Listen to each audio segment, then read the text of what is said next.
ایمان جو ہے اللہ پر اور یقین اس بات کا جو کچھ ہو رہا ہے اللہ کے اذن سے ہو رہا ہے، اور یقین اس بات کا جو کچھ اللہ کر رہا ہے اس میں خیر ہے، بیدک الخیر۔ چاہے مجھے ایک بات ابھی ناگوار گزری ہے، مجھے تکلیف پہنچی ہے، اللہ کے اسکیم میں the higher level scheme of things, divine scheme of things کے اندر اس میں کوئی نہ کوئی خیر ہے، تم جانتے نہیں۔ اس کو کھولا گیا۔ پہلی بات تو یہ ہے کہ تمہیں خوشی ملے، راحت ملے، مسرت ملے، یا کوئی غم ہو یا رنج ہو یا دکھ ہو، دونوں حالتیں برابر ہیں، اس لیے کہ دونوں میں آزمائش ہے۔ کبھی وہ دے کر آزماتا ہے، کبھی چھین کر آزماتا۔ دے کر آزماتا ہے، شکر کرتا ہے کہ نہیں، چھین کر آزماتا ہے، صبر کرتا ہے یا نہیں۔ عارف جو انسان ہوگا، اللہ کو پہچاننے اور جاننے والا، وہ چٹان کے مانند ہوگا، ہوا ادھر سے آئے یا ادھر سے آئے اسے کچھ نہیں کہے گا، اچھی بات آئے بری آئے کوئی پرواہ نہیں، اسے اللہ کی طرف سے۔ ما اصاب من مصیبت فی الارض ولا فی انفسکم الا فی کتاب من قبل ان نبرأها۔ یہ مضمون ہم بڑی تفصیل سے پڑھ چکے ہیں سورہ تغابن میں۔ وہاں فرمایا تھا دوسرے رکوع کی پہلی آیت، ما اصاب من مصیبت الا باذن اللہ، کوئی مصیبت، کوئی تکلیف، کوئی پڑھنے والی نہیں پڑتی مگر اللہ کے اذن سے۔ ما اصاب من مصیبت الا باذن اللہ ومن یؤمن باللہ یہدی قلبہ، اور جو اللہ پر ایمان رکھتا ہو اللہ اس کے دل کو ہدایت دے دیتا ہے۔ ہدایت چٹان کہ ادھر کی ہوا آئے یا ادھر کی آئے اس میں کوئی جنبش نہیں ہوگی۔ جتنا انسان دیکھیے، ایک ہوتا ہے فوری طور پر ایک ریفلیکس ایکشن کی حد تک متاثر ہو جانا، یہ تو ہوگا۔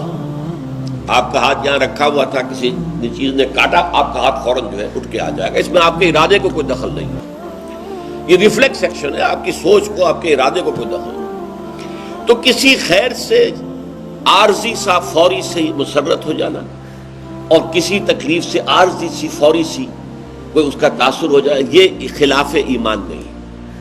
لیکن اگر یہ پینڈولم زیادہ حرکت کر رہا ہے، خوشی میں زیادہ ادھر چلا گیا، غمی میں زیادہ ادھر چلا گیا، تو جتنا اس پینڈولم کی رینج ہے اتنی ہی آپ خدا سے دور۔ اصل تو وہ چٹان ہوگی کہ جو بالکل متاثر ہے، لیکن یہ کہ فوری سا تاثر یہ قابل معافی ہے، لیکن یہ زیادہ ادھر سے ادھر، ادھر سے ادھر، خوشی ہو گئی تو اترا رہے ہیں، پھولے نہیں سما رہے، پاؤں زمین پر نہیں پڑ رہے، اور اگر غم آ گیا ہے تو بالکل مایوس ہو کر بیٹھ گئے ہیں جھاگ کی طرح، کمر ہمت ٹوٹ گئی ہے، واویلا ہے، شیون ہے، فریاد ہے، ہاں اے فلک پیر جواں تھا ابھی عارف، کیا تیرا بگڑتا جو نہ مرتا کوئی دن اور، یہ فلک ناہنجار، یہ فلک کج رفتار، اس نے ہم پہ کیا کر دیا۔ یہ ساری باتیں جو ہے یہ اللہ سے محجوب ہونے کی علامت ہے۔ اب اس میں بھی درجے ہیں کئی۔ دیکھیے، پہلی بات یہ ہے کہ خوشی والی بات ہو، غم والی بات ہو، دونوں برابر ہیں، کیونکہ یہ بھی آزمائش، وہ بھی آزمائش۔ یہ بات سورۃ الفجر میں کہی گئی بہت خوبصورت انداز میں۔ اللہ تعالیٰ نے انسان کی تھڑ دلے پن کی شکایت کرتے ہوئے، شکوہ کرتے ہوئے کہا فَأَمَّا الْإِنسَانُ إِذَا مَا ابْتَلَاهُ رَبُّهُ فَأَكْرَمَهُ وَنَعَمَهُ فَيَقُولُ رَبِّي أَكْرَمَنِ۔ اس انسان کا حال عجیب ہے، جب اس کا رب اسے آزماتا ہے اور عزت دیتا ہے، نعمتیں دیتا ہے، تو کہتا ہے میرے رب نے مجھے بڑی عزت دے دی۔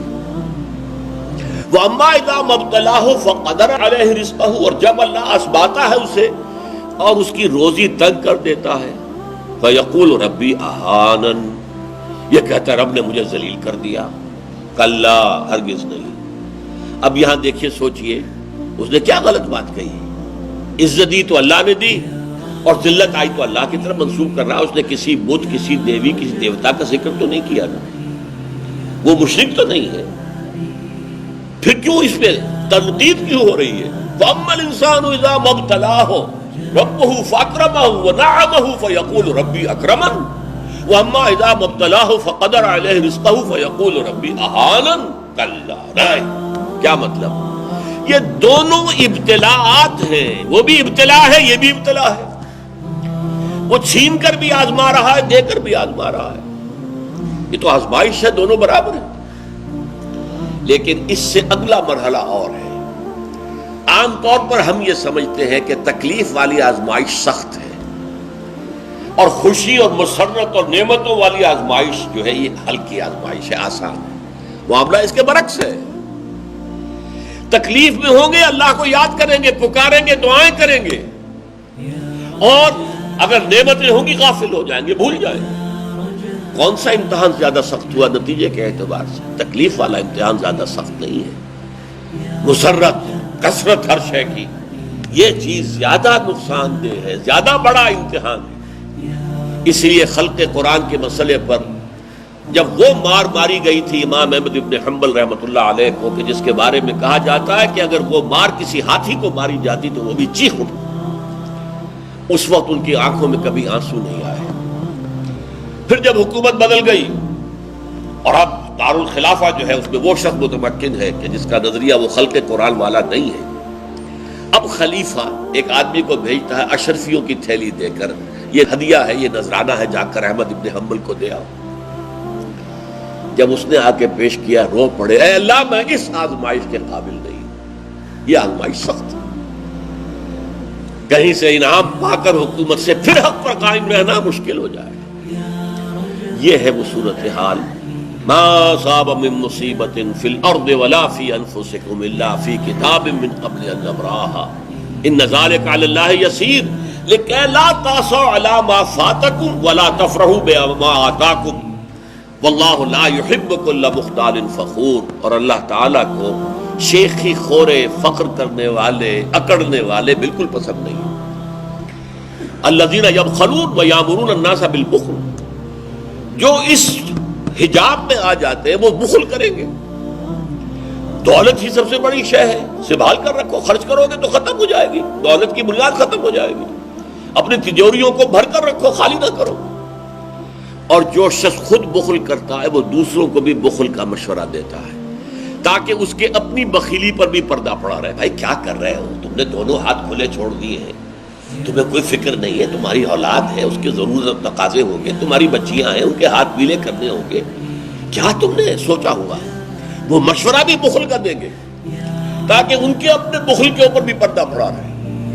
یہ وہ کیفیت ہے کہ جو پھر محجوبیت کے اندر پیدا ہو۔